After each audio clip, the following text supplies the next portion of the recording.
ಮಹಿಳಾ ವಿಶ್ವಕಪ್ ಫೈನಲ್ನಲ್ಲಿ ಭಾರತ ತಂಡ ದಕ್ಷಿಣ ಆಫ್ರಿಕಾವನ್ನ ಸೋಲಿಸಿ ಚೊಚ್ಚಲ ಬಾರಿಗೆ ಏಕದಿನ ವಿಶ್ವಕಪ್ ಗೆದ್ದು ಇತಿಹಾಸ ಬರೆದಿದೆ. ನವಿ ಮುಂಬೈನ ಡಿವೈ ಪಾಟೀಲ್ ಸ್ಟೇಡಿಯಂ ಈ ಐತಿಹಾಸಿಕ ಕ್ಷಣಕ್ಕೆ ಸಾಕ್ಷಿಯಾಗಿತ್ತು. ಟಾಸ್ ಸೋತು ಮೊದಲು ಬ್ಯಾಟ್ ಮಾಡಿದ್ದ ಟೀಂ ಇಂಡಿಯಾ ನಿಗದಿತ 50 ಓವರ್ನಲ್ಲಿ 7 ವಿಕೆಟ್ ಕಳೆದುಕೊಂಡು 298 ರನ್ ಗಳಿಸಿತ್ತು.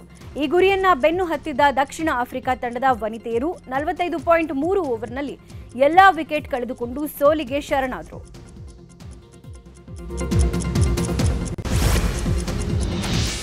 ಟಾಸ್ ಸೋತು ಮೊದಲು ಬ್ಯಾಟಿಂಗ್ ಮಾಡಿದ ಭಾರತ ತಂಡ 50 ಓವರ್ಗಳಲ್ಲಿ 7 ವಿಕೆಟ್ಗಳ ನಷ್ಟಕ್ಕೆ 298 ರನ್ ಗಳಿಸಿತ್ತು. ಶಫಾಲಿ ವರ್ಮಾ 87 ರನ್ ಗಳಿಸಿ ಗರಿಷ್ಠ ಸ್ಕೋರರ್ ಎನಿಸಿಕೊಂಡಿದ್ದಾರೆ. ಇನ್ನು ಶಫಾಲಿ 7 ಬೌಂಡ್ರಿ ಮತ್ತು 2 ಸಿಕ್ಸರ್ ಬಾರಿಸಿದ್ರು.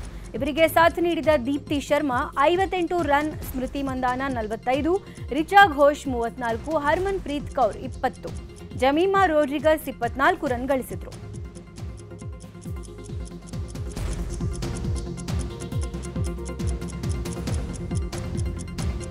ಇನ್ನು 299 ರನ್ಗಳ ಗುರಿ ಬೆನ್ನತ್ತಿದ್ದ ದಕ್ಷಿಣ ಆಫ್ರಿಕಾ ಉತ್ತಮ ಆರಂಭ ಪಡೆದುಕೊಂಡಿತ್ತು.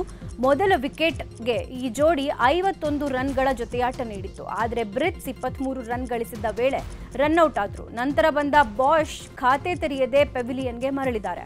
ಇನ್ನು ಅನುಭವಿ ಸುನೇಲೂಸ್ 31 ಎಸೆತಗಳಲ್ಲಿ 25 ರನ್ ಗಳಿಸಿ ಔಟ್ ಆಗಿದ್ದಾರೆ. ಬ್ಯಾಟಿಂಗ್ನಲ್ಲಿ ಮಿಂಚಿದ್ದ ಶಫಾಲಿ ಬೌಲಿಂಗ್ನಲ್ಲೂ ಕರಾಮತು ಮಾಡಿ ಲೂಸ್ ರನ್ ಪೆವಿಲಿಯನ್ಗೆ ಕಳುಹಿಸಿದರು. ಮೈರಿಜಾನ್ ಕಾಪ್ ಕೂಡ ಶಫಾಲಿ ಬೌಲಿಂಗ್ನಲ್ಲಿ ಎಲ್ಬಿ ಬಲೆಗೆ ಬಿದ್ದಿದ್ದಾರೆ. ಕಾಪ್ 5 ಎಸೆತಗಳಲ್ಲಿ ಕೇವಲ 4 ರನ್ ಗಳಿಸಲು ಸಾಧ್ಯವಾಯಿತು. ಇನ್ನು ವಿಕೆಟ್ ಕೀಪರ್ ಸಿನಾಲೋ ಜಪ್ತಾ 16 ರನ್ ಗಳಿಸಿ ದೀಪ್ತಿಗೆ ವಿಕೆಟ್ ಒಪ್ಪಿಸಿದರು.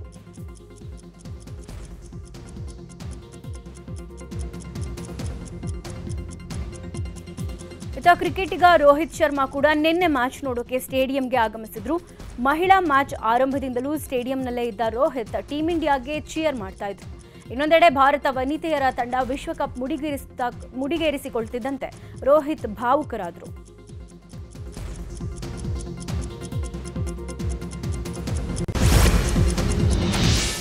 ಭಾರತದ ವನಿತೆಯರು ಐತಿಹಾಸಿಕ ಸಾಧನೆ ಮಾಡಿದ್ದು ಕಪ್ ಗೆಲ್ತಾ ಇದ್ದಂತೆ ದೇಶದಲ್ಲಿ ಹರ್ಷೋದ್ಗಾರ ಮೊಳಗಿದೆ. ಎಲ್ಲಾ ಕಡೆ ಪಟಾಕಿ ಸಿಡಿಸಿ ಸ್ವೀಟ್ ತಿನ್ನಿಸಿ ಅಭಿಮಾನಿಗಳು ಸೆಲೆಬ್ರೇಷನ್ ಮಾಡಿದ್ದಾರೆ, ಕುಣಿದು ಕುಪ್ಪಳಿಸಿದ್ದಾರೆ. ಮಹಿಳಾ ಮಣಿಗಳ ಸಾಧನೆಯನ್ನ ಕೊಂಡಾಡಿದ್ರು.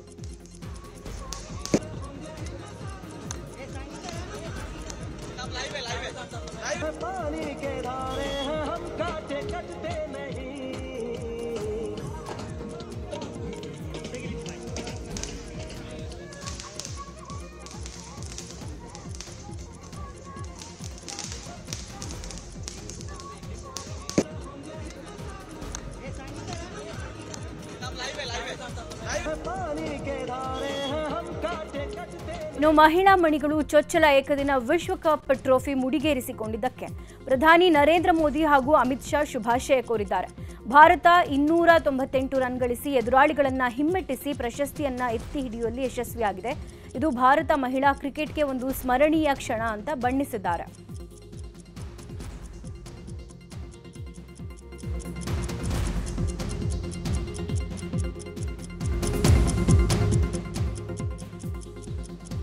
ದಕ್ಷಿಣ ಆಫ್ರಿಕಾವನ್ನ ಸೋಲಿಸಿ ಚೊಚ್ಚಲ ಬಾರಿಗೆ ಏಕದಿನ ವಿಶ್ವಕಪ್ ಗೆದ್ದು ಭಾರತದ ಮಹಿಳಾ ಆಟಗಾರ್ತಿಯರು ಇತಿಹಾಸ ಸೃಷ್ಟಿಸಿದ್ರು. ನಮ್ಮ ಆಟಗಾರ್ತಿಯರು ಪ್ರಶಸ್ತಿಗೆ ಅರ್ಹರು ಅಂತ ಸಿಎಂ ಸಿದ್ದರಾಮಯ್ಯ ಅಭಿನಂದಿಸಿದ್ದಾರೆ. ಹಾಗೆ ನಿಮ್ಮ ಗೆಲುವು ರಾಷ್ಟ್ರಕ್ಕೆ ಹೆಮ್ಮೆಯ ಕ್ಷಣ, ಇದು ಕನಸು ಕಾಣೋ ಪ್ರತಿ ಯುವತಿಗೂ ಸ್ಫೂರ್ತಿ ಅಂತ ಡಿಸಿಎಂ ಡಿಕೆಶಿ ವಿಶ್ ಮಾಡಿದ್ರು.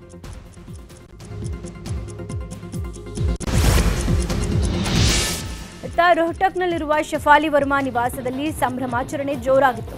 ಟೀಂ ಇಂಡಿಯಾ ಗೆಲುವಿನ ಕೇಕೆ ಹಾಕ್ತಿದ್ದಂತೆ ಶಫಾಲಿ ನಿವಾಸದಲ್ಲಿ ಸಂತಸದ ವಾತಾವರಣ ನಿರ್ಮಾಣವಾಗಿತ್ತು. ಶಫಾಲಿ ಕುಟುಂಬಸ್ಥರು ಖುಷಿಯಿಂದ ಡ್ಯಾನ್ಸ್ ಮಾಡಿದರು.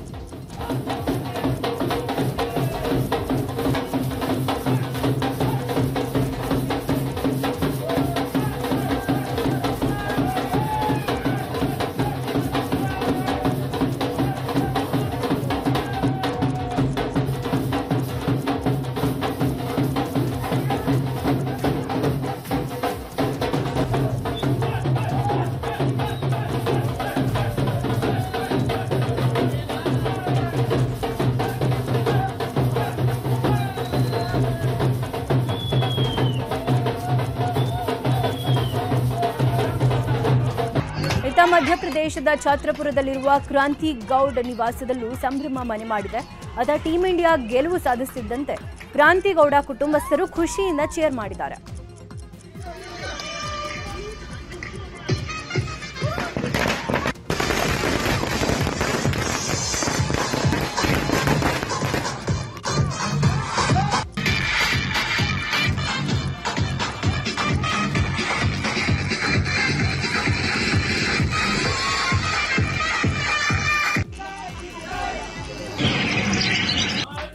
ಆಗ್ರಾದಲ್ಲಿರುವ ದೀಪ್ತಿ ಶರ್ಮಾ ನಿವಾಸದಲ್ಲೂ ಖುಷಿಯ ವಾತಾವರಣವಿದೆ. ಟೀಂ ಇಂಡಿಯಾ ಮೂಲಕ ಗೆಲುವಿನ ಕೇಕೆ ಹಾಕ್ತಾ ಇದ್ದಂತೆ ದೀಪ್ತಿ ಶರ್ಮಾ ಟೀಂ ಇಂಡಿಯಾ ಪರವಾಗಿ ಘೋಷಣೆ ಹಾಕಿದ ಕುಟುಂಬಸ್ಥರು ಭಾರತದ ಗೆಲುವನ್ನು ಸಂಭ್ರಮಿಸಿದ್ದಾರೆ.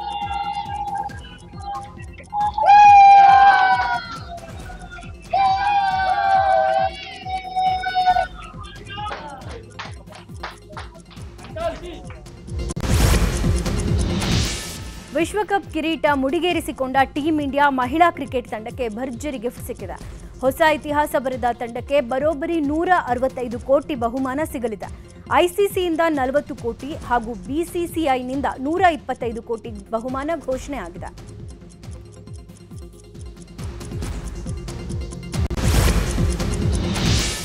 ಆಸ್ಟ್ರೇಲಿಯಾ ವಿರುದ್ಧ ನಡೆದ ಪುರುಷರ 3ನೇ ಟಿ20 ಪಂದ್ಯದಲ್ಲಿ ಭಾರತ 5 ವಿಕೆಟ್ ಭರ್ಜರಿ ಜಯ ದಾಖಲಿಸಿದೆ. ಆಸ್ಟ್ರೇಲಿಯಾದ ಬೆಲೆರಿವ್ ಓವಲ್ನಲ್ಲಿ ನಡೆದ ಪಂದ್ಯದಲ್ಲಿ ಆಸೀಸ್ ನೀಡಿದ 187 ರನ್ ಗುರಿ ಬೆನ್ನತ್ತಿದ್ದ ಭಾರತ 5 ವಿಕೆಟ್ ಕಳೆದುಕೊಂಡು ಜಯ ದಾಖಲಿಸಿತ್ತು.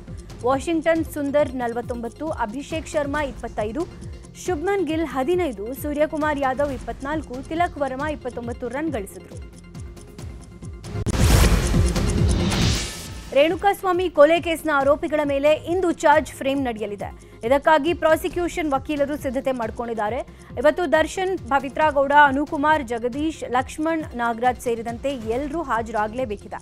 ನಟ ದರ್ಶನ್ ಜೈಲಿನಿಂದ ಬರುವಾಗ ಯಾವುದೇ ಸಮಸ್ಯೆ ಆಗದಂತೆ ಕಟ್ಟೆಚ್ಚರ ವಹಿಸಲಾಗಿದೆ.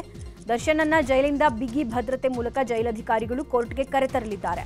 ಆದರೆ ದಾಸನಿಗೆ ನ್ಯಾಯಾಧೀಶರು ಕೇಳುವ ಪ್ರಶ್ನೆಗಳಿಗೆ ಯಾವ ರೀತಿ ಉತ್ತರ ಕೊಡಬೇಕು ಅಂತ ಈಗಾಗಲೇ ವಕೀಲರು ಸಲಹೆ ಕೊಟ್ಟಿದ್ದಾರಂತೆ. ವೈದ್ಯ ಕೃತಿಕಾ ರೆಡ್ಡಿ ಕೊಲೆ ಪ್ರಕರಣದ ತನಿಖೆಯನ್ನ ಮಾರತಳ್ಳಿ ಪೊಲೀಸರು ತೀವ್ರಗೊಳಿಸಿದ್ದಾರೆ. ಆರೋಪಿ ವೈದ್ಯ ಮಹೇಂದ್ರ ರೆಡ್ಡಿ ಫೋನ್, ಲ್ಯಾಪ್ಟಾಪ್ ಅನ್ನ ಪರಿಶೀಲಿಸಿ ಎಫ್ಎಸ್ಎಲ್ಗೆ ರವಾನಿಸಿದ್ರು. ಇದರಲ್ಲಿ ರೋಚಕ ಚಾಟಿಂಗ್ ಹಿಸ್ಟರಿ ಒಂದು ಬೆಳಕಿಗೆ ಬಂದಿದೆ. ವೈದ್ಯ ಮಹೇಂದ್ರ ರೆಡ್ಡಿ ತನ್ನ ಆಪ್ತ ಸ್ನೇಹಿತೆಯ ಜೊತೆ ಚಾಟಿಂಗ್ ಮಾಡ್ತಿದ್ದ. ಆದರೆ ಪದೇ ಪದೇ ಚಾಟ್ ಮಾಡ್ತಾ ಇದ್ದಿದ್ದಕ್ಕೆ ಸ್ನೇಹಿತೆ ನಂಬರ್ ಬ್ಲಾಕ್ ಮಾಡಿದಾಳೆ. ಆದರೆ ಮಹೇಂದ್ರ ಮಾತ್ರ ಬಿಡದೆ ಫೋನ್ ಪೇನಲ್ಲೂ ಚಾಟ್ ಮಾಡೋಕೆ ಶುರು ಮಾಡಿದ್ನಂತೆ. ವೈಯಕ್ತಿಕ ವಿಚಾರಗಳನ್ನ ಚಾಟ್ ಮಾಡಿದ್ದು ಪೊಲೀಸರಿಗೆ ಈಗ ಮಾಹಿತಿ ಸಿಕ್ಕಿದೆ. ಸದ್ಯ ಆರೋಪಿ ಮಹೇಂದ್ರ ರೆಡ್ಡಿ ಸಂಬಂಧ ತನಿಖೆ ಮುಂದುವರಿಸಿದ ಪೊಲೀಸರು ಉಳಿದ ಮಾಹಿತಿ ಪಡೆಯೋಕೆ ಪ್ರಶ್ನಿಸುತ್ತಿದ್ದಾರೆ. ರಾಜ್ಯ ಕಾಂಗ್ರೆಸ್ನಲ್ಲಿ ನಾಯಕತ್ವ ಬಿಕ್ಕಟ್ಟು ನಡುವೆ ಸಚಿವ ಸತೀಶ್ ಜಾರಕಿಹೊಳಿಗೆ ಹೈಕಮಾಂಡ್ ನಾಯಕರು ಬುಲಾವ್ ಕೊಟ್ಟಿದ್ದಾರೆ. ಕೆಪಿಸಿಸಿ ಅಧ್ಯಕ್ಷ ಸ್ಥಾನದ ಆಕಾಂಕ್ಷಿಯೂ ಆಗಿರುವ ಸತೀಶ್ ಜಾರಕಿಹೊಳಿಗೆ ಕರೆ ಮಾಡಿ ದೆಹಲಿಗೆ ಬರುವಂತೆ ಕೆಸಿ ವೇಣುಗೋಪಾಲ್ ಸೂಚನೆ ಕೊಟ್ಟಿದ್ದಾರೆ. ಬುಲಾವ್ ಹಿನ್ನೆಲೆಯಲ್ಲಿ ಇವತ್ತು ಬೆಳಗಾವಿಯಿಂದ ದೆಹಲಿಗೆ ತೆರಳಲಿದ್ದಾರೆ ಸತೀಶ್ ಜಾರಕಿಹೊಳಿ. ನವೆಂಬರ್ 25ರೊಳಗೆ ಗೊಂದಲ ಬಗೆಹರಿಸಿ ಅಂತ ಹೇಳಿದ್ದಾರೆ. ಸತೀಶ್ ದೆಹಲಿ ಭೇಟಿ ಬಗ್ಗೆ ಮಾತನಾಡಿರುವ ಡಿಕೆಶಿ, ಹೋದ್ರೆ ತಪ್ಪೇನಿದೆ, ಯಾರು ಬೇಕಾದರೂ ಹೋಗ್ಲಿ ಬರ್ಲಿ ಬಿಡಿ ಅಂತ ಹೇಳಿದ್ದಾರೆ. ನಾನು ಸದ್ಯಕ್ಕೆ ಹೈಕಮಾಂಡ್ ನಾಯಕರನ್ನ ಭೇಟಿ ಮಾಡಲ್ಲ ಅಂತ ಹೇಳಿದ್ರು. ಇನ್ನು ಸತೀಶ್ ಜಾರಕಿಹೊಳಿ ದೆಹಲಿಗೆ ಹೋಗೋ ವಿಚಾರದ ಬಗ್ಗೆ ನನಗೇನೂ ಗೊತ್ತಿಲ್ಲ ಅಂತ ಸಿಎಂ ಹೇಳಿದ್ದಾರೆ. ಬಿಹಾರ ವಿಧಾನಸಭಾ ಚುನಾವಣೆಗೆ ಕಾವು ಜೋರಾಗಿದೆ. ಬೆಂಗಳೂರಿನಲ್ಲಿರುವ ಬಿಹಾರ ಮೂಲದ ಮತದಾರರ ಸೆಳೆಯಲು ಡಿಕೆಶಿ ಮುಂದಾಗಿದ್ದಾರೆ. ಹೀಗಾಗಿನೇ ಮತ ಹಾಕಲು ಇಲ್ಲಿನ ಬಿಹಾರಿ ಕಾರ್ಮಿಕರನ್ನ ಕಳುಹಿಸುವ ಲೆಕ್ಕಾಚಾರದಲ್ಲಿ ಭೇಟಿ ಮಾಡಿ ಮಾತುಕತೆ ನಡೆಸಿದಾರಂತೆ.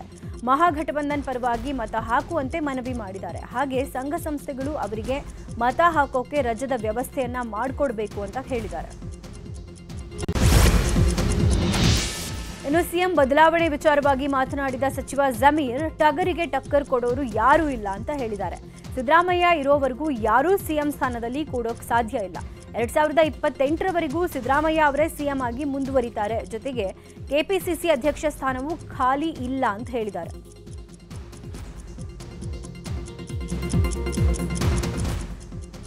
ಹುಬ್ಬಳ್ಳಿಯ ಮಂಟೂರು ರಸ್ತೆಯಲ್ಲಿ ಸ್ಲಂ ಬೋರ್ಡ್ನಿಂದ ನಿರ್ಮಿಸಿದ ಮನೆಗಳನ್ನು ವಸತಿ ಸಚಿವ ಜಮೀರ್ ಅಹ್ಮದ್ ನಿನ್ನೆ ವೀಕ್ಷಿಸಿದರು. 1000 ಮನೆಗಳು ನಿರ್ಮಾಣ ಆಗಿದ್ದು ನವೆಂಬರ್ 29ರಂದು ನೂತನ ಮನೆಗಳನ್ನು ಉದ್ಘಾಟನೆ ಮಾಡಲಿದ್ದಾರೆ. ನಂತರ ಮಾತನಾಡಿದ ಜಮೀರ್, 5 ಗ್ಯಾರಂಟಿಗಳಿಂದ ಕಾಂಗ್ರೆಸ್ ಪಕ್ಷಕ್ಕೆ ಅಭಿಮಾನಿಗಳು ಹೆಚ್ಚಾಗಿದ್ದಾರೆ. 29ಕ್ಕೆ ಹುಬ್ಬಳ್ಳಿಗೆ ರಾಹುಲ್ ಗಾಂಧಿ, ಮಲ್ಲಿಕಾರ್ಜುನ್ ಖರ್ಗೆ, ವೇಣುಗೋಪಾಲ್ ಸಿಎಂ ಡಿಸಿಎಂ ಕಾರ್ಯಕ್ರಮಕ್ಕೆ ಬಂದು ಉದ್ಘಾಟಿಸುತ್ತಾರೆ ಅಂತ ಹೇಳಿದರು. ಕಾಂಗ್ರೆಸ್ ಬಿಜೆಪಿ ಮಧ್ಯೆ ಟನಲ್ಸ್ ವಾರ್ ಜೋರಾಗೇ ಇದೆ. ಈ ಬಗ್ಗೆ ಪ್ರತಿಕ್ರಿಯಿಸಿದ ಸಿಎಂ ಸಿದ್ದರಾಮಯ್ಯ ಬಿಜೆಪಿ ವಿರುದ್ಧ ಕಿಡಿಕಾರಿದ್ದಾರೆ. ಇವರು ಕೇವಲ ರಾಜಕೀಯ ಮಾಡ್ತಿದ್ದಾರೆ ಅಷ್ಟೇ. ಬೇರೆ ದೇಶಗಳಲ್ಲಿ ಟನಲ್ ಮಾಡಿದಾಗ ಏನಾದರೂ ಸಮಸ್ಯೆ ಆಗಿದೆಯಾ? ಟ್ರಾಫಿಕ್ ಕಡಿಮೆ ಮಾಡ್ತೀವಿ ಅಂದರೆ ಜನ ಯಾಕೆ ವಿರೋಧ ಮಾಡ್ತಾರೆ? ಕಾರು, ಬೈಕು, ಬಸ್ಸು ಎಲ್ರಿಗೂ ಅನುಕೂಲ ಆಗಲಿ ಅಂತಲೇ ಟನಲ್ ಮಾಡ್ತಿರೋದು ಅಂದರು.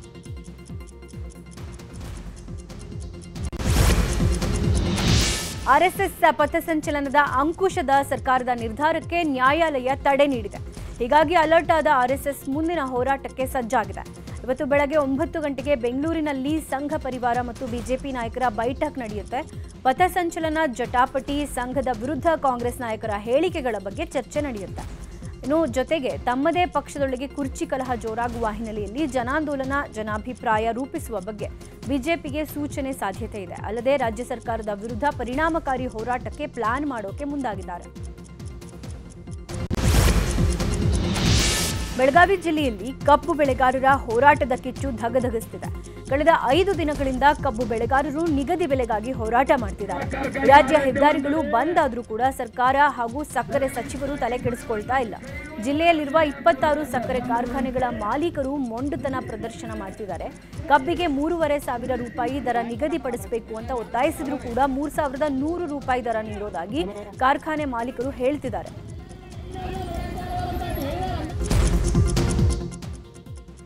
ಇನ್ನು ಕಬ್ಬು ಬೆಳೆಗಾರರ ಹೋರಾಟ ಜೋರಾಗೇ ಇದೆ. ಹೀಗಾಗಿ ಇವತ್ತು ಬೆಳಗಾವಿ ಜಿಲ್ಲೆಗೆ ಹೋಗಬೇಕಾಗಿದ್ದ ಆರೋಗ್ಯ ಸಚಿವ ದಿನೇಶ್ ಗುಂಡೂರಾವ್ ಪ್ರವಾಸ ರದ್ದು ಮಾಡಿದ್ದಾರೆ. ಬೆಳಗಾವಿ ಜಿಲ್ಲೆಯ ಅಥಣಿಯಲ್ಲಿ ತಾಯಿ ಮಕ್ಕಳ ಆಸ್ಪತ್ರೆಯ ಶಂಕುಸ್ಥಾಪನೆಗೆ ಹೋಗಬೇಕಿತ್ತು. ಆದರೆ ಸಚಿವರು ಸಂಚರಿಸಬೇಕಾಗಿದ್ದ ಎಲ್ಲ ರಾಜ್ಯ ಹೆದ್ದಾರಿಗಳು ಬಂದ್ ಆಗಿರೋದ್ರಿಂದ ಪ್ರವಾಸವನ್ನ ರದ್ದು ಮಾಡಲಾಗಿದೆ. ಬೆಂಗಳೂರು ದಕ್ಷಿಣ ಜಿಲ್ಲೆಯ ಬಿಡದಿಯ ಬೈರಮಂಗಲ ಕಂಚುಗಾರನಹಳ್ಳಿ ಪಂಚಾಯತ್ ವ್ಯಾಪ್ತಿಯಲ್ಲಿ ಸರ್ಕಾರ ನ್ಯೂ ಟೌನ್ಶಿಪ್ ಯೋಜನೆ ರೂಪಿಸುತ್ತಿದೆ. 9 ಎಕರೆ 600 ಗುಂಟೆ ರೈತರ ಕೃಷಿ ಭೂಮಿ ಸ್ವಾಧೀನ ಮಾಡಲಿರುವ ಸರ್ಕಾರದ ನಿರ್ಧಾರಕ್ಕೆ ಮಹಿಳೆಯರಿಂದಲೇ ತೀವ್ರ ವಿರೋಧ ವ್ಯಕ್ತವಾಗಿದೆ.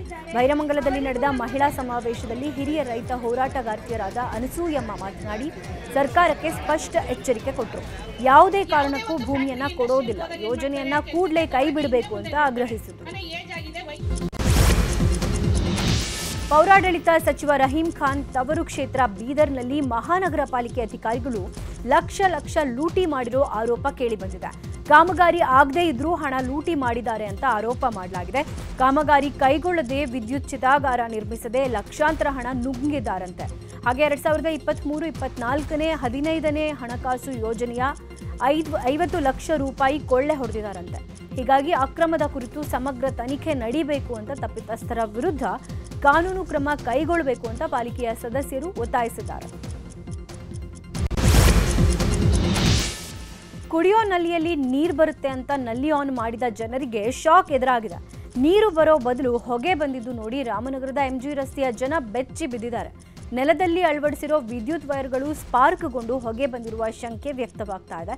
ಇನ್ನು ಸ್ಥಳಕ್ಕೆ ಜಲಮಂಡಳಿ ಹಾಗೂ ಬೆಸ್ಕಾಂ ಇಲಾಖೆ ಅಧಿಕಾರಿಗಳು ಭೇಟಿಯನ್ನ ನೀಡಿ ಪರಿಶೀಲಿಸಿದ್ದಾರೆ. ಕನ್ನಡ ರಾಜ್ಯೋತ್ಸವದ ಹಿನ್ನೆಲೆಯಲ್ಲಿ ನಮ್ಮ ಮೆಟ್ರೋ ಸಂಪೂರ್ಣವಾಗಿ ಅಪ್ಪುಮಯವಾಗಿದೆ. ಬೆಂಗಳೂರಿನ ಗ್ರೀನ್ ಲೈನ್ನಲ್ಲಿ ಪುನೀತ್ ರಾಜ್ಕುಮಾರ್ ಫೋಟೋಗಳನ್ನು ಬೋಗಿಗಳ ಮೇಲೆ ಹಾಕಲಾಗಿದೆ. ಜೊತೆಗೆ ಕನ್ನಡ ಬಾವುಟ, ಕನ್ನಡದ ಘೋಷ ವಾಕ್ಯಗಳು ರಾರಾಜಿಸುತ್ತಿದೆ. ನಾಗಸಂದ್ರದಿಂದ ಸಿಲ್ಕ್ ಬೋರ್ಡ್ವರೆಗೆ ಈ ರೈಲುಗಳು ಸಂಚರಿಸ್ತಾ ಇದ್ದು ಬಿಎಂಆರ್ಸಿಎಲ್ನ ಕನ್ನಡ ಪ್ರೀತಿಗೆ ಹಾಗೂ ಪುನೀತ್ ಅಭಿಮಾನಕ್ಕೆ ಜಾಲತಾಣಗಳಲ್ಲಿ ಮೆಚ್ಚುಗೆ ವ್ಯಕ್ತವಾಗ್ತಿದೆ. ಇನ್ನು ಬೆಂಗಳೂರಿನ ವಿನೋಬಾ ನಗರದ ಸೇಂಟ್ ಮೇರಿಸ್ ಶಾಲೆಯಲ್ಲಿ ಕನ್ನಡ ರಾಜ್ಯೋತ್ಸವವನ್ನು ಅದ್ಧೂರಿಯಾಗಿ ಆಚರಣೆ ಮಾಡಲಾಗಿದೆ. ಶಾಲಾ ಮಕ್ಕಳು ಕನ್ನಡ ಬಾವುಟ ಹಿಡಿದು ಕನ್ನಡ ಹಾಡುಗಳಿಗೆ ಹೆಜ್ಜೆ ಹಾಕಿದ್ದಾರೆ. ಚಿಕ್ಕಮಗಳೂರಿನ ಕಳಸಾ ತಾಲೂಕಿನ ಕೋಟೆಹೊಳೆ ಬಳಿ ಈಜಲು ಹೋಗಿದ್ದ ಯುವಕ ನಾಪತ್ತೆಯಾಗಿದ್ದಾನೆ. 19 ವರ್ಷದ ಸೂರ್ಯ ತಮಿಳುನಾಡಿಂದ ಬಂದು ಕಾಫಿ ತೋಟದಲ್ಲಿ ಕೆಲಸ ಮಾಡಿಕೊಂಡಿದ್ದ. ನಿನ್ನೆ ಭದ್ರಾ ನದಿಯಲ್ಲಿ ಈಜಲು ಹೋಗಿದ್ದವ ನಾಪತ್ತೆಯಾಗಿದ್ದಾನೆ. ಅಗ್ನಿಶಾಮಕ ಸಿಬ್ಬಂದಿ ಯುವಕನಿಗಾಗಿ ಶೋಧ ಕಾರ್ಯ ನಡೆಸಿದ್ದಾರೆ. ಇನ್ನು ದಾಳಿಂಬೆ ತೋಟದಲ್ಲಿ ಕೆಲಸ ಮಾಡುವಾಗ ವಿದ್ಯುತ್ ಶಾಕ್ ತಗುಲಿ ರೈತ ಸಾವನ್ನಪ್ಪಿರುವ ಘಟನೆ ಕೂಡ ಚಿಕ್ಕಬಳ್ಳಾಪುರದ ಗುಡಿವಾಬನಹಳ್ಳಿಯಲ್ಲಿ ನಡೆದಿದೆ. 45 ವರ್ಷದ ಶಂಕರ್ ರೆಡ್ಡಿ ಮೃತ ದುರ್ದೈವಿ. ಜಮೀನಿನಲ್ಲಿ ಕೆಲಸ ಮಾಡುವಾಗ ಈ ದುರ್ಘಟನೆ ಸಂಭವಿಸಿದೆ. ಬೀದರ್ನ ಮೈಲೂರಿನ ಸರ್ಕಾರಿ ಶಾಲೆಯ ಸ್ಥಿತಿ ಅಧೋಗತಿಗೆ ತಲುಪಿದೆ. ಮಕ್ಕಳ ಕಲಿಕೆಗೆ ಬಳಕೆ ಆಗಬೇಕಾಗಿದ್ದ ಕಟ್ಟಡ ಸಂಪೂರ್ಣ ಪಾಳು ಬಿದ್ದಿದೆ. ಈ ಬಗ್ಗೆ ನ್ಯೂಸ್ 18 ವರದಿಯನ್ನು ಬಿತ್ತರಿಸಿತ್ತು. ಆದರೂ ಕೂಡ ಜಿಲ್ಲಾಡಳಿತ, ಶಿಕ್ಷಣ ಇಲಾಖೆ ಕ್ರಮ ಕೈಗೊಂಡಿಲ್ಲ. ಕನ್ನಡ ಮತ್ತು ಉರ್ದು ಪ್ರೈಮರಿ ಶಾಲೆಗಳಿಗೆ ಶಿಫ್ಟ್ ವೈಸ್ನಲ್ಲಿ ಪಾಠ ಮಾಡಲಾಗ್ತಾ ಇದೆ. 2014-15ರಲ್ಲಿ ಹೈಸ್ಕೂಲ್ಗಳಿಗೆ ಪ್ರತ್ಯೇಕ 2 ಕಟ್ಟಡ ಕಟ್ಟಿಕೊಟ್ಟರೂ ಕೂಡ ಪ್ರಯೋಜನ ಆಗಿಲ್ಲ. ಒಂದೇ ಆವರಣದಲ್ಲಿರುವ 4 ಶಾಲೆಯಲ್ಲಿ ಸುಮಾರು 350 ವಿದ್ಯಾರ್ಥಿಗಳು ಕಲಿತಾ ಇದ್ದು, ಸುಸಜ್ಜಿತ ಕಟ್ಟಡಗಳನ್ನು ಕಟ್ಟಿಕೊಡಬೇಕು ಅಂತ ಆಗ್ರಹ ಮಾಡಲಾಗಿದೆ. ಎಸ್ಐಆರ್ ನಡೆಸುವ ಚುನಾವಣಾ ಆಯೋಗದ ವಿರುದ್ಧ ತಮಿಳುನಾಡು ಸರ್ಕಾರ ಸಿಡಿದೆದ್ದಿದೆ. ಚೆನ್ನೈನಲ್ಲಿ ಮುಖ್ಯಮಂತ್ರಿ ಎಂಕೆ ಸ್ಟಾಲಿನ್ ಅಧ್ಯಕ್ಷತೆಯಲ್ಲಿ ಸರ್ವಪಕ್ಷ ಸಭೆ ನಡೆಸಲಾಗಿದ್ದು, ಸುಪ್ರೀಂ ಕೋರ್ಟ್ ಮೆಟ್ಟಿಲೇರಲು ನಿರ್ಧರಿಸಲಾಗಿದೆ. ಮಾಜಿ ಸಿಎಂ ಪಳನಿಸ್ವಾಮಿ ನೇತೃತ್ವದ ಎಐಎಐಡಿಎಂಕೆ ನಟ ವಿಜಯ್ ನೇತೃತ್ವದ ತಮಿಳಿಗ ವೆಟ್ರಿ ಕಳಗಂ ಸಭೆಯನ್ನು ಬಹಿಷ್ಕರಿಸಿತ್ತು. ರಾಮ್ ಚರಣ್ ನಟನೆಯ ಪೆದ್ದಿ ಸಿನಿಮಾ ಸಖತ್ ಹೈಪ್ ಕ್ರಿಯೇಟ್ ಮಾಡಿದೆ. ಈ ಸಿನಿಮಾದಲ್ಲಿ ನಾಯಕಿಯಾಗಿ ಜಾನ್ವಿ ಕಪೂರ್ ಕಾಣಿಸಿಕೊಳ್ತಿದ್ದಾರೆ. ಸದ್ಯ ಶ್ರೀದೇವಿ ಮಗಳ look and character name reveal ಆಗಿದೆ. ಅಚ್ಚಿಯಮ್ಮ ಎಂಬ ಪಾತ್ರದಲ್ಲಿ ಜಾಹ್ನವಿ ಕಾಣಿಸಿಕೊಳ್ಳಲಿದ್ದು, ಖಡಕ್ ಲುಕ್ ಇಂಟರ್ನೆಟ್ನಲ್ಲಿ ಹಲ್ಚಲ್ ಎಬ್ಬಿಸಿದೆ. ರಾಜಮೌಳಿ ನಿರ್ದೇಶನದ ಮಹೇಶ್ ಬಾಬು ನಟನೆಯ ಸಿನಿಮಾದ ಇವೆಂಟ್ ನವೆಂಬರ್ 15ರಂದು ನಡೆಯಲಿದೆ. ಈ ಕಾರ್ಯಕ್ರಮದ ಸ್ಟ್ರೀಮಿಂಗ್ ಮಾಡುವ ಜವಾಬ್ದಾರಿಯನ್ನು ಜಿಯೋ ಹಾಟ್ಸ್ಟಾರ್ ವಹಿಸಿಕೊಂಡಿದೆ. ಇದೇ ಮೊದಲ ಬಾರಿಗೆ ಸಿನಿಮಾ ಇವೆಂಟ್ ಒಂದು OTTಯಲ್ಲಿ ಸ್ಟ್ರೀಮ್ ಆಗ್ತಿರೋ ಹೆಗ್ಗಳಿಕೆಗೆ ಈ ಸಿನಿಮಾ ಪಾತ್ರವಾಗಿದೆ. ರಾಜ್ಯ ರಾಜಕೀಯದಲ್ಲಿ ನಡೀತಾ ಇರುವ ನವೆಂಬರ್ ಕ್ರಾಂತಿ ದೆಹಲಿಗೆ ಶಿಫ್ಟ್ ಆಗ್ತಾ ಇದೆ. ದೆಹಲಿಯಿಂದ ಹೈಕಮಾಂಡ್ ನಾಯಕರು ಒಬ್ಬೊಬ್ಬರನ್ನೇ ಕರೆದು ಮಾತುಕತೆಗೆ ಚಾಲನೆ ಕೊಟ್ಟಿದ್ದಾರೆ. ಸಿಎಂ ಕುರ್ಚಿ ಆಸೆ ಕೆಪಿಸಿಸಿ ಅಧ್ಯಕ್ಷಗಿರಿ ಕನಸು ಕಾಣ್ತಿರುವ ಸತೀಶ್ ಜಾರಕಿಹೊಳಿಗೆ ಫೋನ್ ಬಂದಿದ್ದು ದೆಹಲಿಗೆ ಹೋಗ್ತಿದ್ದಾರಂತೆ. ಸತೀಶ್ ಜಾರಕಿಹೊಳಿ ಡೆಲ್ಲಿಗೆ ಹೋಗ್ತಿದ್ದಂತೆ ಕಾಂಗ್ರೆಸ್ ಒಳಗೆ ರಾಜಕೀಯ ಚಟುವಟಿಕೆಗಳು ಗರಿಗೆದರಿವೆ.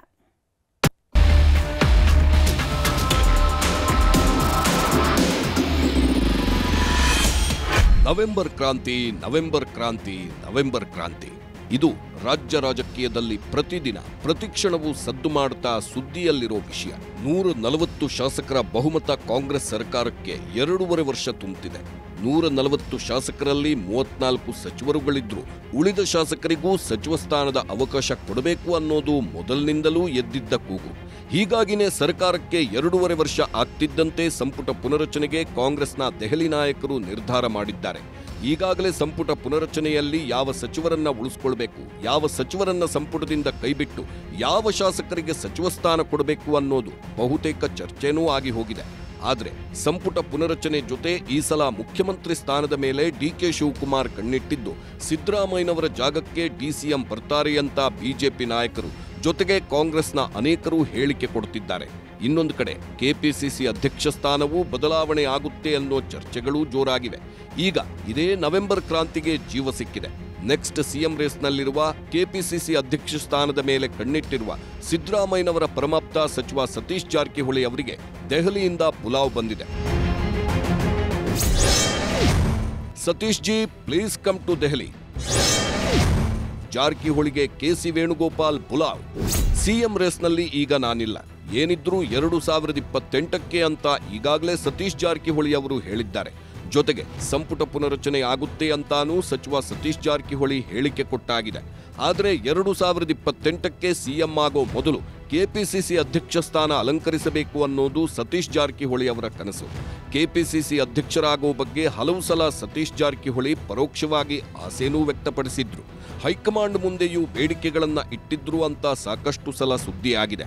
ಈಗ ಇದೇ ಸತೀಶ್ ಜಾರಕಿಹೊಳಿ ಅವರನ್ನ ದೆಹಲಿಗೆ ಬರುವಂತೆ ಕೆಸಿ ವೇಣುಗೋಪಾಲ್ ಖುದ್ದು ಕರೆ ಮಾಡಿ ಆಹ್ವಾನ ಕೊಟ್ಟಿದ್ದಾರೆ. ಸತೀಶ್ ಜಾರಕಿಹೊಳಿ ದೆಹಲಿಗೂ ಹೋಗ್ತಿದ್ದು ವರಿಷ್ಠರ ಜೊತೆ ಮಾತುಕತೆ ನಡೆಸಲಿದ್ದಾರೆ. ನಮಗೆ ಹೈಕಮಾಂಡ್ ದೇವಸ್ಥಾನ ಇದ್ದಂಗೆ, ಅವರ ಕೆಲಸಕ್ಕೆ ಹೋಗ್ತಾರೆ ಅಂದ್ರು ಡಿಸಿಎಂ. ಸತೀಶ್ ಜಾರಕಿಹೊಳಿ ದೆಹಲಿ ಪ್ರಯಾಣ ಬಗ್ಗೆ ಡಿಸಿಎಂ ಡಿಕೆ ಶಿವಕುಮಾರ್ ಪ್ರತಿಕ್ರಿಯೆ ನೀಡಿದ್ರು. ಅವರು ಅವರ ಕೆಲಸಕ್ಕೆ ಹೋಗ್ತಾ ಇದ್ದಾರೆ. ನವೆಂಬರ್ 5, 6, 7ಕ್ಕೆ ನಾನು ಬಿಹಾರಕ್ಕೆ ಹೋಗ್ತಿದ್ದೇನೆ. ಸೆಂಟ್ರಲ್ ಮಿನಿಸ್ಟರ್ ಸಭೆ ಕರೆದಿದ್ದಾರೆ. ಇನ್ನೊಂದಿನ ಕಾವೇರಿ ಕೇಸ್ ಇದೆ. ಮತ್ತೊಂದಿನ ನನ್ನದೊಂದು ಬುಕ್ ರಿಲೀಸ್ ಕಾರ್ಯಕ್ರಮ ಇದೆ. ದೆಹಲಿಗೆ ಹೋದ್ರೆ ನಾವು ರಾಜಕೀಯಕ್ಕಾಗಿ ಹೋಗ್ತಿದ್ದೇನೆ ಅಂತ ಯಾಕೆ ಅಂದ್ಕೊಳ್ತೀರಿ ಅಂದ್ರು ಡಿಸಿಎಂ. ಅವರು ಹೋಗೋದಾದ್ರೆ ಅವರು ಹೋಗ್ಲಿ ಬಿಡಿ, ನಮಗೆ ಹೈಕಮಾಂಡ್ ದೇವಸ್ಥಾನ ಇದ್ದಂಗೆ ಅಂದ್ರು ಡಿಕೆ ಶಿವಕುಮಾರ್. ಇನ್ನು ಇಲಾಖೆ ಕೆಲಸದ ಜೊತೆ ವೈಯಕ್ತಿಕ ಕಾರಣಗಳು ಇರ್ತಾವೆ, ಅದಕ್ಕೆ ಹೋಗ್ತಿದ್ದಾರೆ. ಸದ್ಯಕ್ಕೆ ಸಿಎಂ ಕುರ್ಚಿ ಖಾಲಿ ಇಲ್ಲ. ಡಿಕೆ ಶಿವಕುಮಾರ್ 2028ಕ್ಕೆ ಸಿಎಂ ಆಗಲಿ ಅನ್ನೋ ಆಸೆ ನನಗೂ ಇದೆ ಅಂತ ಜಮೀರ್ ಅಹಮದ್ ಹೇಳಿದ್ರೆ, ಸತೀಶ್ ಜಾರಕಿಹೊಳಿ ಅವರ ದೆಹಲಿ ಭೇಟಿಯಲ್ಲಿ ವಿಶೇಷತೆ ಏನೂ ಇಲ್ಲ ಅಂತ ಮಾತು ತೂಗಿಸಿದ್ರು ಸಚಿವ ಪ್ರಿಯಾಂಕ್ ಖರ್ಗೆ. ಈಗ ಅವ್ರವ್ರ ಕೆಲಸಕ್ಕೆ ಹೋಗ್ತಾ ಇರ್ತಾರೆ ನಾಯಕರುಗಳು. ಈಗ ನನಗೂ 7ನೇ ತಾರೀಕು 5ಕ್ಕೋ 6ಕ್ಕೋ ನಾನು ಬಿಹಾರ್ಗೆ ಹೋಗ್ಬೇಕಾಗಿತ್ತು.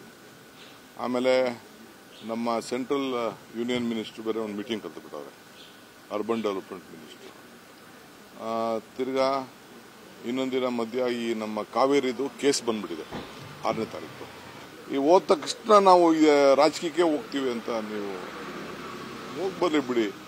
MLAಗಳು ಮಂತ್ರಿಗಳು ಅವ್ರವ್ರ ಕೆಲಸ ಏನೇನು ಇರ್ತದೋ ಹೋಗಿ ಬರ್ತಾರೆ. ಕೆಲವ್ರಿಗೆಲ್ಲ ಬಿಹಾರ್ ಇನ್ಚಾರ್ಜ್ ಹಾಕವ್ರೆ, ಕೆಲವ್ರಿಗೆಲ್ಲ ಪಕ್ಷದ ಸಂಘಟನೆಗೆ ಒರಿಸ್ಸಾ ಇನ್ಚಾರ್ಜ್ ಹಾಕಿದ್ರು. ಹಂಗೆ ಓದಕ್ಕೆಲ್ಲ ನಾವು ಅದಕ್ಕೆ ಅವ್ರ ಡ್ಯೂಟಿಗೆ ಹೋಗ್ಬೇಡ ಅಂತ ಹೇಳಕ್ಕಾಗ್ತದೆ. ನಮ್ಮ ಕಾಂಗ್ರೆಸ್ ಪಕ್ಷದಲ್ಲಿ ನಮ್ಗೊಂದು ದೇವಸ್ಥಾನ ಇದ್ದಂಗೆ, ಹೆಡ್ ಆಫೀಸ್ ದೇವಸ್ಥಾನ ಇದ್ದಂಗೆ. ಈಗ ಈ ಮುಖ್ಯಮಂತ್ರಿ ಕುರ್ಚಿ ಖಾಲಿ ಇಲ್ಲ. 28ವರೆಗೂ ಮಾನ್ಯ ಸಿದ್ದರಾಮಯ್ಯ ಮುಖ್ಯಮಂತ್ರಿಯಾಗಿ ಮುಂದುವರಿತಾರೆ.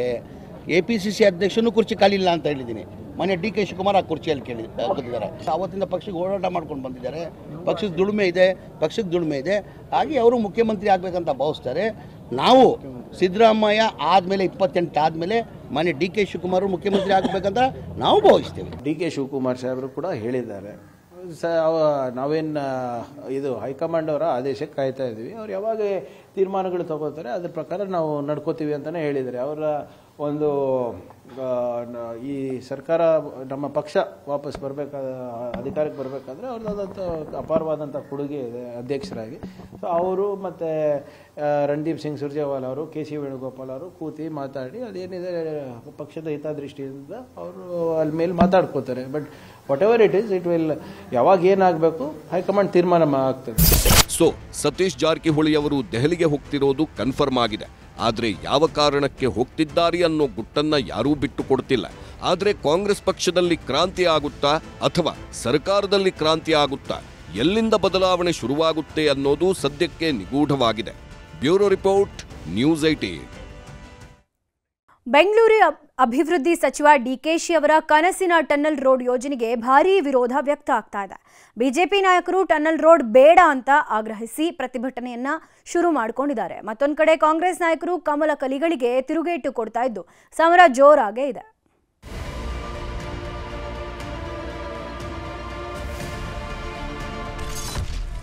ಬೆಂಗಳೂರು ಟನಲ್ ಪ್ರಾಜೆಕ್ಟ್ಗೆ ವಿರೋಧ, ಬಿಜೆಪಿಯಿಂದ ಜನಜಾಗೃತಿ ಅಭಿಯಾನ. ರಾಜ್ಯ ರಾಜಕಾರಣದಲ್ಲಿ ಬೆಂಗಳೂರು ಟನಲ್ ವಾರ್ ತಾರಕಕ್ಕೇರಿದೆ. ಬಿಜೆಪಿ ಹಾಗೂ ಕಾಂಗ್ರೆಸ್ ನಾಯಕರ ವಾಗ್ಯುದ್ಧಕ್ಕೆ ನಾಂದಿ ಹಾಡಿದೆ. ರಾಜ್ಯ ಸರ್ಕಾರ 30ರಿಂದ 35 ಕಿಲೋಮೀಟರ್ ಉದ್ದದ ಟನಲ್ ರೋಡ್ ಪ್ರಾಜೆಕ್ಟ್ ಕೈಗೆತ್ತಿಕೊಂಡಿದೆ. ಈ ಯೋಜನೆಗೆ 43,000 ಕೋಟಿ ಖರ್ಚು ಮಾಡ್ತಾ ಇದೆ. ಮೊದಲ ಹಂತದಲ್ಲಿ 18 ಕಿಲೋಮೀಟರ್ ಸುರಂಗ ನಿರ್ಮಾಣಕ್ಕೆ ಡಿಕೆಶಿ ಮುಂದಾಗಿದ್ದಾರೆ. ಆದರೆ ಸರ್ಕಾರದ ಈ ಪ್ರಾಜೆಕ್ಟ್ಗೆ ರಾಜ್ಯ ಬಿಜೆಪಿ ವ್ಯಾಪಕ ವಿರೋಧ ವ್ಯಕ್ತಪಡಿಸ್ತಾ ಇದೆ. ಅದರಲ್ಲೂ ಡಿಕೆಶಿ ಹಾಗೂ ಸಂಸದ ತೇಜಸ್ವಿ ಸೂರ್ಯ ನಡುವಿನ ಸುರಂಗ ಕದನ ಜೋರಾಗಿದೆ. ಮೊನ್ನೆಯಷ್ಟೇ ಖುದ್ದು ಡಿಕೆ ಶಿವಕುಮಾರ್ ಅನ್ನ ಭೇಟಿ ಮಾಡಿ ಟನಲ್ ರಸ್ತೆ ಯಾಕೆ ಬೇಡ ಎಂದು ತೇಜಸ್ವಿ ಸೂರ್ಯ ಮನವರಿಕೆ ಮಾಡಿದ್ರು. ಆದರೆ ಯಾವುದೇ ಪ್ರಯೋಜನ ಆಗಿಲ್ಲ. ಹೀಗಾಗಿ ಒಂದ್ ಹೆಜ್ಜೆ ಮುಂದಿಟ್ಟ ಬಿಜೆಪಿ ಹೋರಾಟದ ಹಾದಿ ಹಿಡಿದಿದೆ. ಟನಲ್ಗೆ ವಿರೋಧ ಯಾಕೆ ಅನ್ನೋದನ್ನ ನೋಡೋದಾದ್ರೆ, ಹೆಬ್ಬಾಳ ಕೆರೆ ಕಾಲುವೆ ಮಾರ್ಗ ಬದಲಾವಣೆ ಅವಾಸ್ತವಿಕವಾಗಿದ್ದು ಇದರಿಂದಾಗಿ ವಿಮಾನ ನಿಲ್ದಾಣದ ರಸ್ತೆಯಲ್ಲಿ ಅಡಚಣೆ ಉಂಟಾಗಲಿದೆ. ದುರದೃಷ್ಟಿಯಿಂದ ಲೇನ್ ಅಗಲ ನಿರ್ಣಯವಾಗಿಲ್ಲ. 25 ವರ್ಷಗಳಲ್ಲಿ 2+2 ಲೇನ್ ಇರಬೇಕು. ಆದರೆ 1+1 ಲೇನ್ನಲ್ಲಿ ಈ ಯೋಜನೆ ರೂಪಿಸಲಾಗಿದೆ. ಎಂಟ್ರಿ ಎಕ್ಸಿಟ್ ಯೋಜನೆಯಲ್ಲೂ ಲೋಪಗಳಿವೆ. ಭೌಗೋಳಿಕವಾಗಿ ಬೆಂಗಳೂರು ಸುರಂಗ ಮಾರ್ಗಕ್ಕೆ ಪೂರಕವಾಗಿಲ್ಲ. ಅಲ್ಲದೆ ಟನಲ್ ಮಾರ್ಗ ಬಹುತೇಕ ಮೆಟ್ರೋ ಮಾರ್ಗಗಳಲ್ಲೇ ಸಾಗಿದೆ. ನೈಸರ್ಗಿಕ ನಾಲೆಗಳ ಹರಿವು ಮತ್ತು ಅದನ್ನು ತಿರುಗಿಸುವ ಕುರಿತು ಅಧ್ಯಯನವಾಗಿಲ್ಲ. ಅಂತರ್ಜಲದ ಮೇಲಿನ ಪರಿಣಾಮ ಪರಿಗಣಿಸದೆ DPR ಸಿದ್ಧಪಡಿಸಲಾಗಿದೆ. ಅಲ್ಲದೆ ಲಾಲ್ಬಾಗ್ ಕೆಳಗೆ ಟನಲ್ ರಸ್ತೆ ಹೋಗಲಿದ್ದು ಲಾಲ್ಬಾಗ್ನಲ್ಲಿ ಮರಗಳ ನಾಶವಾಗ್ತವೆ. ಸುರಂಗದಿಂದ ಸಾಂಕಿ ಕೆರೆ ಮೇಲೆ ಪರಿಣಾಮ ಬೀರುತ್ತೆ. ಹೀಗಾಗಿ ಯೋಜನೆ ಕೈ ಬಿಡಬೇಕು ಅನ್ನೋದು ಕೇಸರಿ ಪಡೆ ಪಟ್ಟು ಹಿಡಿದಿದೆ. ಇವತ್ತು ಟನಲ್ ಯೋಜನೆ ವಿರೋಧಿಸಿ ಲಾಲ್ಬಾಗ್ನಲ್ಲಿ ಜನಜಾಗೃತಿ ಅಭಿಯಾನ ನಡೆಸಿದ್ರು. ಲಾಲ್ಬಾಗ್ ರಕ್ಷಸೆ ಬೆಂಗಳೂರು ಉಳಿಸಿ ಸಂವಾದದಲ್ಲಿ ವಿಪಕ್ಷ ನಾಯಕ R. ಅಶೋಕ್, ಸಂಸದ ತೇಜಸ್ವಿ ಸೂರ್ಯ ಭಾಗಿಯಾಗಿ ಜನರೊಂದಿಗೆ ಸಂವಾದ ನಡೆಸಿದರು. ಬಿಜೆಪಿ ಹಾಗೂ ಪರಿಸರವಾದಿಗಳು ಯಾಕೆ ಟನಲ್ ಪ್ರಾಜೆಕ್ಟ್ ವಿರೋಧ ಮಾಡ್ತಾ ಇದ್ದಾರೆ ಎಂಬ ಬಗ್ಗೆ ಮಾಹಿತಿ ನೀಡಿದರು. ಇದೇ ವೇಳೆ ಜಿಬಿಎ ಮುಖ್ಯ ಎಂಜಿನಿಯರ್ ಹಾಗೂ ಲಾಲ್ಬಾಗ್ ಜಂಟಿ ನಿರ್ದೇಶಕರಿಂದ ಸಂಪೂರ್ಣ ಮಾಹಿತಿ ಪಡೆದುಕೊಂಡರು. BJP versus Congress tunnel politics. Tunnel ಯೋಜನೆಗೆ ವಿರೋಧ ಮಾಡ್ತಿರೋ ಬಿಜೆಪಿ ನಾಯಕರು ಸರ್ಕಾರದ ವಿರುದ್ಧ ಮುಗಿಬಿದ್ದಿದ್ದಾರೆ. ಸಸ್ಯ ಕಾಶಿಗೆ ರಾಜ್ಯ ಸರ್ಕಾರ ಗುಂಡಿ ತೋಡೋ ಕೆಲಸ ಮಾಡ್ತಿದೆ. ಇದು ಬೆಂಗಳೂರನ್ನೇ ದಿವಾಳಿ ಮಾಡುವ ಪ್ರಾಜೆಕ್ಟ್. ಟನಲ್ ಮಾಡಲು ಬೆಂಗಳೂರು ಜನ ಬಿಡಲ್ಲ, ನಾವು ಹೋರಾಟ ಮಾಡೋದನ್ನು ನಿಲ್ಲಿಸಲ್ಲ ಅಂತ ಸವಾಲ್ ಹಾಕಿದ್ರು. ಇದಕ್ಕೆ ಕೈ ನಾಯಕರು ಕೌಂಟರ್ ಕೊಟ್ಟಿದ್ದಾರೆ. ಲಾಲ್ಬಾಗ್ ಹಾಳು ಮಾಡೋದಕ್ಕೆ ನಾನು ಮೂರ್ಖನಲ್ಲ ಅಂತ ಡಿಕೆಶಿ ಟಾಂಗ್ ಕೊಟ್ರೆ, ಟನಲ್ ಬೇಡ ಅಂದ್ರೆ ರಾಜಕಾಲುವೆ ಮೇಲೆ ಓಡಾಡ್ತಾರಾ ಅಂತ ಪ್ರಿಯಾಂಕ್ ಖರ್ಗೆ ಕೂಡ ಬಿಜೆಪಿಗರಿಗೆ ತಿರುಗೇಟ್ ಕೊಟ್ಟಿದ್ದಾರೆ. ಈ ಸುರಂಗ ಯೋಜನೆ ಇದರಿಂದ ಬೆಂಗಳೂರಿನ ಪರಿಸರ ಹಾಳಾಗುತ್ತೆ, ಬೆಂಗಳೂರಿನ ಜನ ನಿದ್ದೆಗೆಡುವಂಥ ಪರಿಸ್ಥಿತಿ ಬಂದಿದೆ. ಇದು ಟ್ವಿನ್ ಟನಲ್ ರಸ್ತೆ ಅಲ್ಲ, ಇದು VIP ಕಾರಿಡಾರ್. ರಾಜ್ಯ ಸರ್ಕಾರನೇ ಬೋರ್ಡ್ ಹಾಕಿ ಇದು ರಕ್ಷಿತ ಪ್ರದೇಶ ಅಂತ ಬೋರ್ಡ್ ಹಾಕಿ ಇವತ್ತು ಅದನ್ನೇ ಕೊಲೆ ಮಾಡಕ್ಕೆ ಹೊರಟಿದ್ದಾರೆ. ಜನ ಯಾರು ವಿರೋಧ ಮಾಡಲ್ಲ, ಇವರು ರಾಜಕೀಯ ಮಾಡ್ತಾ ಇದ್ದಾರೆ. ಜನ ಯಾರು ವಿರೋಧ ಮಾಡಲ್ಲ. ಈಗ ಟ್ರಾಫಿಕ್ ಈಸ್ ಔಟ್ ಮಾಡ್ತೀವಿ ಅಂತಂದ್ರೆ ಯಾರು ವಿರೋಧ ಮಾಡಕ್ ಬರ್ತಾರೆ? ಟನಲ್ ಮಾಡಿದ್ರೆ ಏನು? ಈಗ ಬೇರೆ ದೇಶಗಳಲ್ಲೆಲ್ಲ ಟನಲ್ಗಳು ಮಾಡಿದ್ದಾರೆ, ಅಲ್ಲೆಲ್ಲ ವಿರೋಧ ಮಾಡಿದಾರ. ಅಶೋಕ್ ಅಧ್ಯಕ್ಷತೆಯಲ್ಲೇ ಒಂದು ಸಮಿತಿ ಮಾಡ್ತೀನಿ, ರೆಡಿ ಇದೀನಿ ನಾನು. ಅವರೇ ಯಾರು ಮೆಂಬರ್ ಮಾಡಬೇಕು ಅಂತ ಹೇಳಿ ಅದು ಮಾಡಕ್ಕೆ ಹೇಳಿದ್ದೀನಿ. ಇದು ನನ್ನ ಆಸ್ತಿ ಅಲ್ಲ, ಇದು ಇಲ್ಲ ಯಾರ ಆಸ್ತಿನೂ ಅಲ್ಲ. ಇದು ಸಾರ್ವಜನಿಕರಿಗೋಸ್ಕರ ನಾವು ಮಾಡ್ತಾ ಇರೋಂಥ ಒಂದು ಯೋಜನೆ. ನಾನು ಲಾಲ್ಬಾಗ್ನ ಹಾಳು ಮಾಡಕ್ಕೆ ಮೂರ್ಖನಲ್ಲ. ಎಲ್ಲರೂ ಇದನ್ನ ವಿರೋಧ ಮಾಡಿದ್ದಾರೆ. ಟನಲ್ ರೋಡ್ ಅನ್ನ, ಈ ಅವೈಜ್ಞಾನಿಕ ಟನಲ್ ರೋಡ್ ಅನ್ನ ಸಾರ್ವಜನಿಕರು ವಿರೋಧ ಮಾಡ್ತಾ ಇದ್ದಾರೆ. ಇದನ್ನ ಯಾವ ಕಾರಣಕ್ಕೂ ಬೆಂಗಳೂರಿನ ಜನ ಆಗೋದಿಕ್ಕೆ ಬಿಡೋದಿಲ್ಲ. ಇದು ಬೆಂಗಳೂರಿನ ಆರ್ಥಿಕವಾಗಿ ದಿವಾಳಿ ಮಾಡುವಂತ, ನೈಸರ್ಗಿಕವಾಗಿ ಬೆಂಗಳೂರನ್ನ ಕಂಪ್ಲೀಟ್ ಆಗಿ ನಾಶ ಮಾಡೋದಕ್ಕಿರುವಂತ project. When central government only is telling it is good, what is their problem? Gadkari ಅವರೇ ಇಲ್ಲಿ ಬಂದು ಹೇಳ್ತಾ ಇದ್ದಾರೆ ಇದು ಚೆನ್ನಾಗಿದೆ ಅಂದ್ರೆ. ಇದು ಹಿಂಗೆ ಹೇಳಿದ್ರಲ್ಲ, ಈಗ ನೀವು ಸ್ಟೀಲ್ ಫ್ಲೈ ಅವರು ಬೇಡ, ನೀವು ಮೇಲಿಂದ ಹೋಗಕ್ಕೆ ಇಷ್ಟ ಇಲ್ಲ, ಟನಲ್ ಮಾಡೋಣ ಅಂದ್ರೆ ಟನಲ್ನಲ್ಲೂ ಹೋಗಕ್ಕೆ ಇಷ್ಟ ಇಲ್ಲ, ಅದ್ರ ಮತ್ತೆ ಎಲ್ಲಿಂದ ಹೋಗ್ತೀರಾ? ರಾಜಕಾಲುವೆಯಿಂದ ಹೋಗ್ತೀರಾ ಇವರೆಲ್ಲರೂ? ಏನ್ ಹುಡುಗಾಟ ಇದು? ಒಟ್ಟಾರೆ ಟನಲ್ ಯೋಜನೆಗೆ ಪರವಿರೋಧ ಚರ್ಚೆ ಮಧ್ಯೆ ರಾಜಕೀಯ ಜಟಾಪಟಿ ತಾರಕಕ್ಕೇರಿದೆ. ಮುಂದೆ ಯಾವ ಸ್ವರೂಪ ಪಡೆದುಕೊಳ್ಳುತ್ತೆ ಅನ್ನೋದನ್ನ ಕಾದು ನೋಡಬೇಕಿದೆ. Bureau report, news 18.